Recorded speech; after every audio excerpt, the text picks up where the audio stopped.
Hello mga suki, welcome back sa ating channel. Ngayon magbibigay tayo ng 5 tips bago magsimula ng isang tahian. So number 1, dapat may idea tayo mga suki sa pagpapatakbo ng isang tahian. Dapat may kunti tayong kaalaman sa mga zipper, sinulid, tela na ginagamit sa tahian.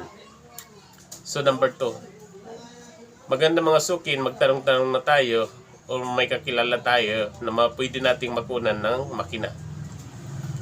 Maganda ang pagkakaroon ng kakilala na magpagkukunan natin ng makina para makakuha tayo ng magandang klase at matibay na makina. Okay? So number 3, dapat may kakilala tayong mananahi mga suki na pwede natin makatuwang sa pananahi.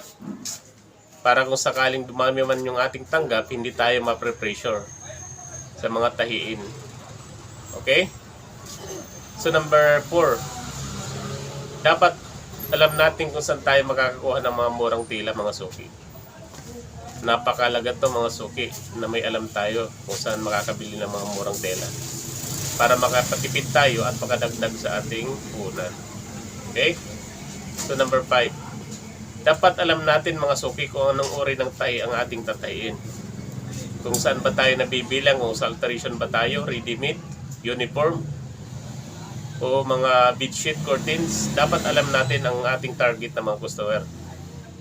Okay? So hanggang dito lang muna tayo mga suki. Hanggang sa muli, maraming salamat sa iyong panonood.